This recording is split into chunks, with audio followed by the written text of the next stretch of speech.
सभापति महोदय, मैं ऐसा नहीं, धारा 370 और 35A का कानून पास करने के लिए इस देश के माननीय प्रधानमंत्री जी और गृह मंत्री जी के प्रति आभारी हूं कि एक पार्टी के कार्यकर्ता के नाते जो 1952 से जिस चीज का बीड़ा उठाया था हमारी पार्टी ने और जिसको पूर्ण बहुमत की सरकार में हमारी सरकार ने पास किया था, उसको सुप्रीम कोर्ट ने जिस तरह से मुहर लगाया, वो ये बताता है कि भारतीय जनता पार्टी, जनसंघ ही एक ऐसी पार्टी थी जो इस देश के यूनिटी के लिए, इंटीग्रिटी के लिए लड़ रही थी।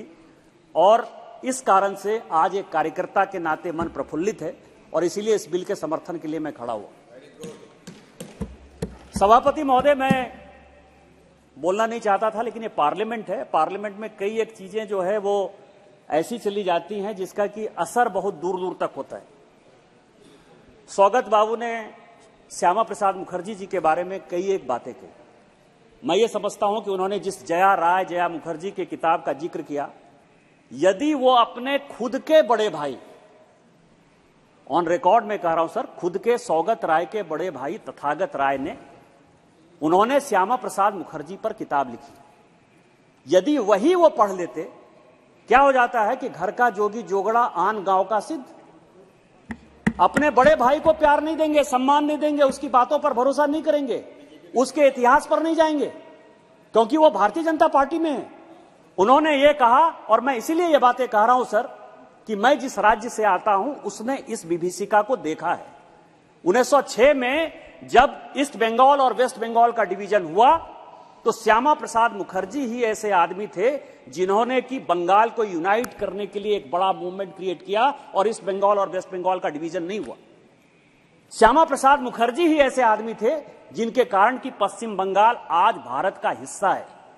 और ये मैं नहीं कह रहा हूं, ये तथागत राय की जो किताब है श्यामा प्रसाद मुखर्जी पर, वो ये कह रहा है। लेकिन यहां तो किसी का कोई जवाब ही नहीं है। आप किसी भी बड़े आदमी के ऊपर कोई क्वेश्चन कर दीजिए, मार के चले जाइए।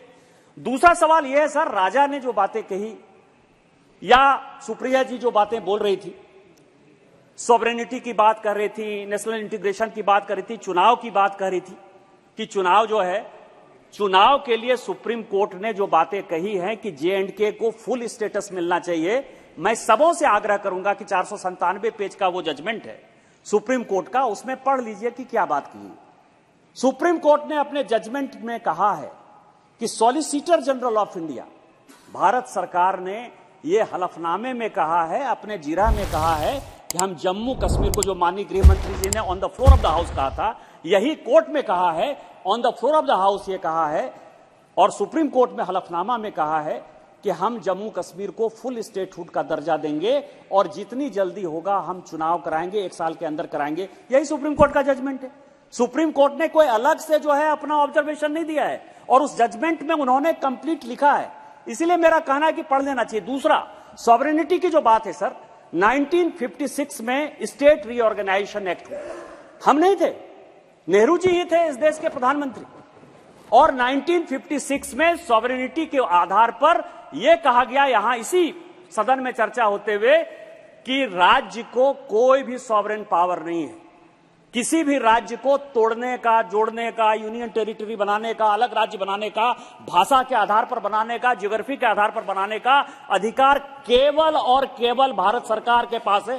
ये 1956 का रीऑर्गेनाइजेशन एक्ट पार्लियामेंट के पास और नेहरू का एक्ट। दूसरा सवाल यह है कि जम्मू कश्मीर के लिए जो बातें कह रहे सर, सुप्रीम कोर्ट ने अपने जजमेंट में कहा है कि 1846 का जो अमृतसर ट्रीटी था और जिस ट्रीटी को 1858 में और 1890 में ब्रिटिश पार्लियामेंट ने एंडोर्स किया, उसके आधार पर पाक ऑक्युपाइड कश्मीर भी भारत का अंग है, यह सुप्रीम कोर्ट ने कहा। और यही कारण है कि माननीय प्रधानमंत्री जी और माननीय गृह मंत्री जी कहते हैं कि वो पाक ऑक्युपाइड कश्मीर पाकिस्तान का नहीं है, हमारा है। और जिस दिन होगा, और यही कारण है कि 24 सीटें हमने वहां रिजर्व की हैं, यही कारण है कि नॉमिनेटेड सीटें हमने रिजर्व की है, यही कारण है कि आज वो महिला रिजर्वेशन आया है, इस महिला रिजर्वेशन के लिए भी हमने पाक ऑक्युपाइड कश्मीर में भी व्यवस्था की है। तो मेरा यह कहना है कि हिस्ट्री को गलत ढंग से नहीं देखिए, अलग ढंग से सेटल नहीं कीजिए। और अंत में सर, जो राजा ने मेहरचंद महाजन का जिक्र किया कि पटेल ने उनको बुलाया था, नेहरू ने नहीं बुलाया था, मैं लुकिंग बैक, मेहरचंद महाजन की किताब है, मैं आग्रह करूंगा राजा से और देश से पढ़ लेने के लिए। मेहरचंद महाजन का कहना है कि मुझे बुलाया गया प्राइम मिनिस्टर के घर में, नेहरू जी के घर में 8 बजे सुबह। नेहरू भी बैठे हुए थे, सरदार पटेल भी बैठे हुए थे। मेहरचंद महाजन पाकिस्तान जाना चाहते थे। पटेल ने कहा कि तुम पाकिस्तान नहीं जा सकते हो और मैंने तुमको हाउस अरेस्ट कर लिया। और बलदेव सिंह और कश्मीर सिंह 2 बड़े जांबाज हमारे अधिकारी थे जिन्होंने कि अपने ट्रुप्स को वहां लाया। और आज जो बचा हुआ कश्मीर जो आज हमारे पास है, वो सारी देन जो है सरदार पटेल की है। डिफरेंस ऑफ ओपिनियन था, इसको मानिए, यही इतिहास है। इन्हीं शब्दों के साथ जय हिंद जय भारत।